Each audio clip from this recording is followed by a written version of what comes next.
kumarsarclasses.com में आपका स्वागत है।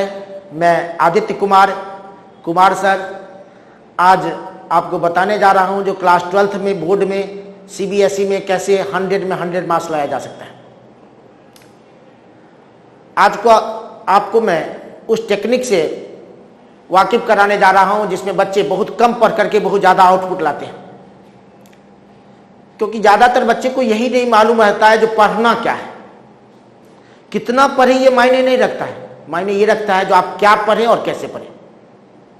जिस दिन से आप ये समझने लगिएगा मार्क्स लाना, आउटपुट लाना एक आर्ट है।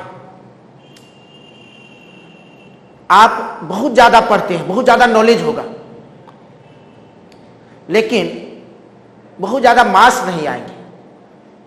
बहुत ज़्यादा मार्क्स लाने के लिए आपको ये टेक्निक समझना जरूरी है, जो आप किस चैप्टर से क्या चीज़ पढ़ें और उसकी प्रिपरेशन कैसे करें।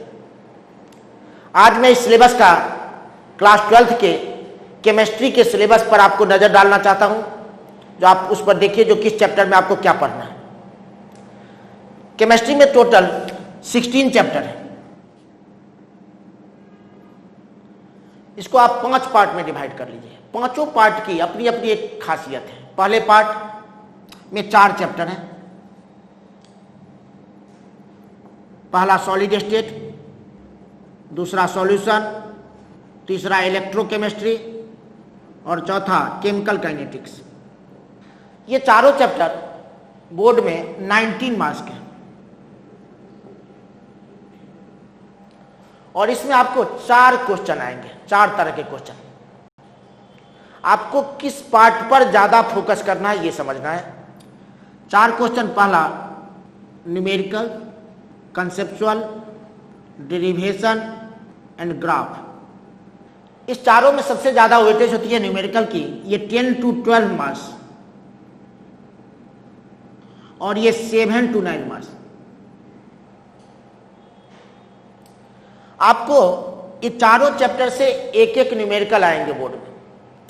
सारे बच्चे ये क्वेश्चन कर लेते, कंसेप्चुअल, डेरिवेशन और ग्राफ। ये इजी सा टॉपिक है। सेलेक्टेड ग्राफ है केमिकल काइनेटिक्स और सॉल्यूशन का, उसमें से कोई क्वेश्चन आ सकता है। डेरिवेशन कुछ फिक्स हैं, उसमें से आ सकते हैं। मेनली बच्चे गलतियां करते हैं यहां पर न्यूमेरिकल्स में, और आपको हर एक चैप्टर से एक एक न्यूमेरिकल आएगा। और प्रिपरेशन कैसे करना है, तो जैसे हर एक चैप्टर में लगभग 3-4 फॉर्मूले हैं, और न्यूमेरिकल जो बोर्ड में आता है फॉर्मूला बेस्ड न्यूमेरिकल आता है।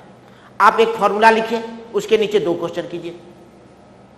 दूसरा फॉर्मूला लिखिए, उसके नीचे 2 क्वेश्चन कीजिए। और क्वेश्चन समझिए, आंसर पर ज्यादा फोकस नहीं कीजिए जितना आप क्वेश्चन। हम लोग क्या करते क्या है, जब कभी एग्जाम आता है तो आंसर की प्रैक्टिस करते हैं। प्रॉब्लम होती है क्वेश्चन में, प्रैक्टिस करते हैं आंसर का। हमें करना क्या चाहिए, जिस दिन से हमें क्वेश्चन पर कमांड होता जाएगा मार्क्स लाना बड़ा इजी है।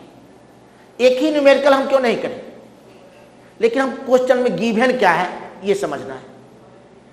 उसके बाद डायरेक्ट फॉर्मूला पुट होगा और आंसर आएंगे। तो हमें इस पार्ट में फोकस करना है, किस पर, न्यूमेरिकल्स पर। दूसरा पार्ट जो है, दूसरे पार्ट में P block elements and D and F block element. ये 13 मार्क्स की, और इस 13 मार्क्स में आपको 8 मार्क्स का क्वेश्चन रीजनिंग रहता है। 8 मार्क्स के क्वेश्चन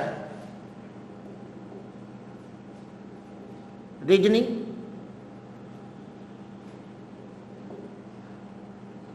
और रिएक्शन एंड आपको डायग्राम, मतलब स्ट्रक्चर। ये 5 मार्क्स के।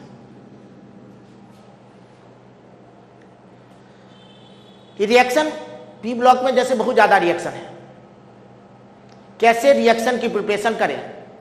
आप एक रिएक्शन लिखते हैं, 2 रिएक्शन लिखते हैं, 4 ग्रुप है, ग्रुप 15, 16, 17 और 18। हर एक ग्रुप से सिलेक्टेड अगर आप 5-5 रिएक्शन याद करते हैं तो काफी हो जाता है। 2 से 3 मार्क्स के रिएक्शन है।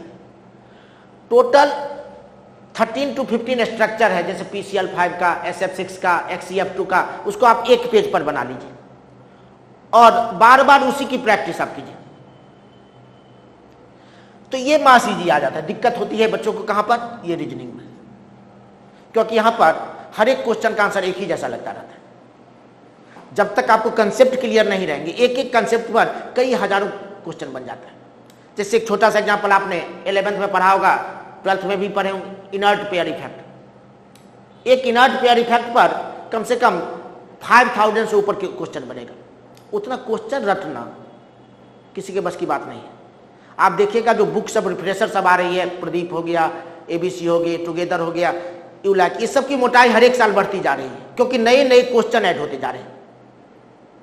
बोर्ड में वो पूछे हुए क्वेश्चन नहीं आ रहे हैं और बच्चे उसको रट करके जा रहे हैं, कहते जो पूरा टुगेदर मैंने रट लिया, मार्क्स नहीं आया। दिक्कत ये है जो हर एक साल बोर्ड में नए क्वेश्चन फॉलो करते हैं, और अब आपको 10 ईयर या 20 ईयर का क्वेश्चन कर लिया, उससे मार्क्स लाना पॉसिबल नहीं। आपको जब तक कंसेप्ट क्लियर नहीं रहेगा तब तक आप मार्क्स नहीं ला सकते। तो मेनली प्रॉब्लम होती है रीजनिंग पर भी, और यहां पर आपको कंसेप्ट समझना है। अगर आपको कंसेप्ट समझ में आ जाएगा तो एक भी क्वेश्चन याद करने की जरूरत नहीं है और 8 मार्क्स इजीली आ जाते हैं इसमें।